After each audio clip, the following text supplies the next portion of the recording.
How did they oppose the message?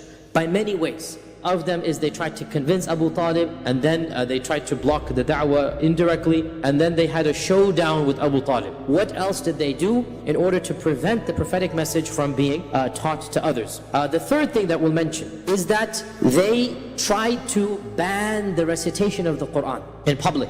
They tried to make it that if the Quran were recited, they would drown it out with their voices, or they would not even allow it to be recited. The fourth tactic was to ridicule the Prophet ﷺ and the believers. Another tactic, the fifth tactic, is false accusations, not just joking but slander. The sixth point we'll mention, sometimes they tried to challenge the Prophet ﷺ for a miracle. The seventh tactic that they did was attempts of a middle ground, or attempts of outright bribery directly. The Jews understood who is a prophet. The Arabs did not know who is what is a prophet. And therefore, when the Arabs heard of this, that you are a prophet of God, the only other nation that they knew who believed in prophets were the Jews and Christians. And so they sent emissaries to the Jews, they sent emissaries to the people of the book, in order to say, okay, this is a phenomenon that is from your religion, it's happening in our culture. So why don't you tell us something that we can quiz the Prophet with? We can try to ask the Prophet ﷺ, and obviously because they thought he was a false prophet, he was not going to be able to answer,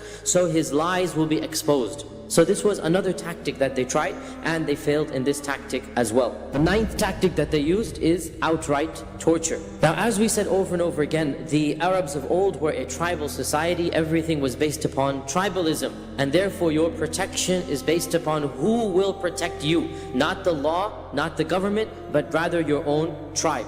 And therefore, those who had tribal bonds, like the Prophet ﷺ, like Abu Bakr, like others, they were somewhat protected, somewhat. However, as we know, many of the earliest converts were from the slaves and the mawali. Sa'id ibn Jubayr asked Ibn Abbas, was the torture really that bad? So Ibn Abbas responded that the believers were tortured in early Islam so severely, and they were starved and they were deprived of water until they could not even sit up out of pain. They would have to be almost semi-conscious on the ground. And until one of them would be told, is Allat and Al-Uzza your God? And they would respond, yes, Allat is my God, yes, Al-Uzza is my God, just to get rid of the torture. In fact, Ibn Abbas says, so much so that if an insect passed by them and they would have been asked, is this insect your God? They would have responded, yes, it is my God, just to get rid of that torture. The main culprit behind all of this torture was none other than Abu Jahl. Now the question arises, what happened with the Prophet ﷺ himself? Did he undergo any physical torture? No doubt that the Quraysh overall and the Prophet ﷺ as well were relatively protected. But this does not mean that nothing happened to them. This does not mean that they were completely immune. Rather, we have a number of incidents in which the Prophet ﷺ was physically harmed.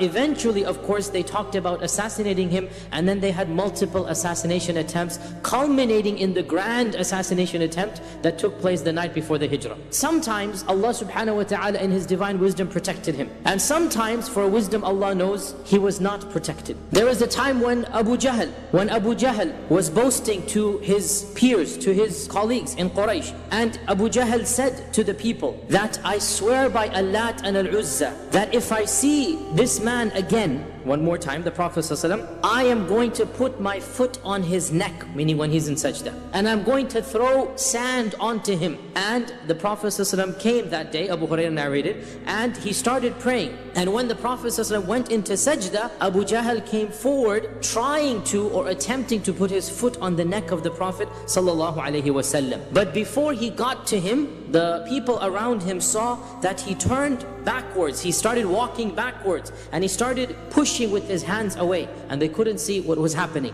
And when he returned back, they said, what happened? What happened to your threat? Why did you walk away? We saw you putting your hand out.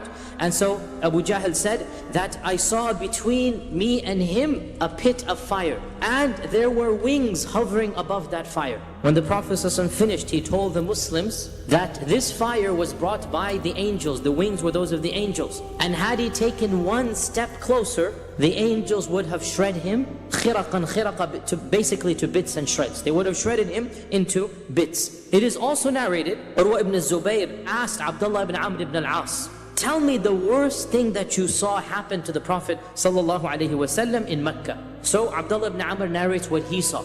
And he says, once the Prophet ﷺ was praying next to the Kaaba, when Uqba ibn Abi Mu'ayt came from behind him, and he took off his thawb, his garment, could have been like a type of shawl, and he threw it around his neck, the Prophet ﷺ's neck, and began to choke him.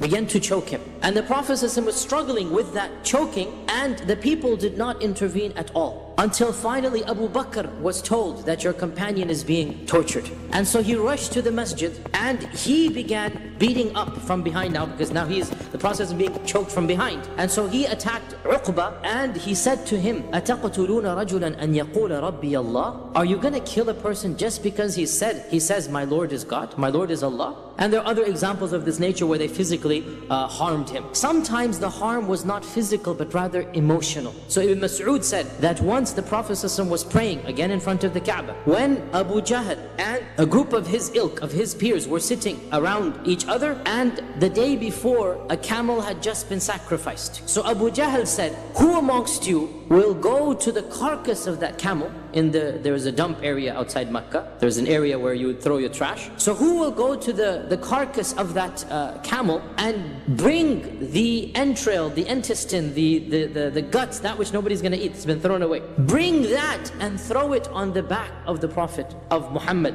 when he is praying to his Lord. And so the worst of them, Ibn Mas'ud says, the worst of them, Uqba ibn Abi Mu'ayt, the one that we just mentioned. He goes to a dead carcass and he puts his hand inside this filthy, decomposing body, and he carries with his own two hands entrails, blood, this disgusting sticky substance, and he comes from that yard, from that lot, and he walks all the way into the city. And the Prophet ﷺ is still praying, because as we know, the Prophet's prayer was long. He waited for him to go into sajda. The Prophet ﷺ is unaware of what's happening behind him. And when he fell into sajda, then Uqba came and he dumped all of the stomach and the entrails and the intestine, it's a camel, it's not a trivial animal, and he dumped it all onto the head of the Prophet ﷺ while he is in sajda, and all of it fell onto him, and the weight of it was so heavy that he could not lift himself up. Ibn Mas'ud said, فَاسْتَضْحَكَ الْقَوْمِ. The people began to laugh so hard that some of them had to fall onto their sides, and others were hitting themselves. You know how they do when they laugh like this? And others were hitting themselves. And I was standing from a distance looking, but I had no way to help. I didn't have mun'a, meaning there was nobody that would have supported me. I am Ibn Mas'ud, these are Abu Jahl and whatnot. And the Prophet ﷺ remained sajid, remained in sajda, until some persons went to tell Fatima, who at this time was probably around 8-9 years old, went to tell Fatima that your father needs your help. And so Fatima was a Juwaydiyah, was a little girl, Ibn Mas'ud is saying. She was a little girl at the time, and she began crying and running towards the Prophet ﷺ and helped him get this dead animal off of his back.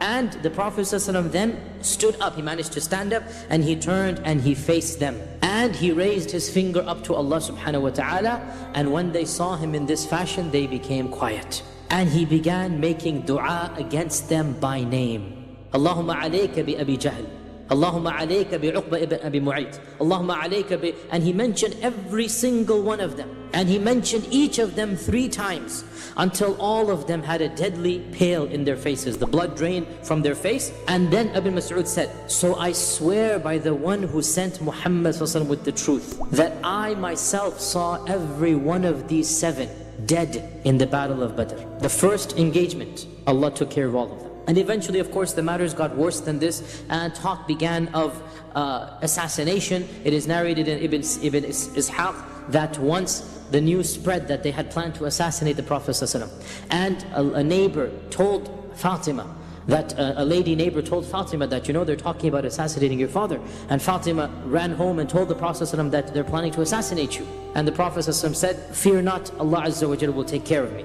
Bring me water. And so she brought him water. He did wudu, he made dua to Allah subhanahu wa ta'ala, and he walked into the masjid. And they had their arms and they were ready to kill him, but not one of them could move. They all became paralyzed. They could not stand up. And the Prophet ﷺ took some sand and threw it at their faces while they're sitting and looking at him, and they were completely paralyzed. And he said, Shahatil wujuh, may these faces be cursed. And in this riwayah as well, the Sahabi says, every one of these were of those who were killed in the battle of Badr. The last tactic that they did is the tactic of the boycott. And the boycott is its own topic that we're going to talk about. When the Sahaba reached around, we don't know an exact number, but roughly a ballpark figure, around 20 or 30 of the Sahaba were present, the Prophet ﷺ realized that he needed a place to congregate. Because they couldn't do so in Makkah, in the Kaaba, because it was too public. A lot of Muslims were secret Muslims. So the Prophet ﷺ decided to choose the house of, as you all know, Al-Arqam ibn Abil Arqam.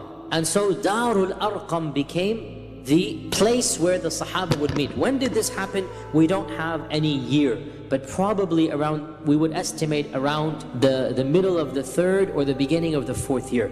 In other words, as soon as the da'wah went public, within a few months after that. Remember, the da'wah went public after 3 years, right? After 3 years, when the da'wah becomes public, all of this persecution begins. The Prophet ﷺ needs a place, so he chooses the house of Al-Arqam.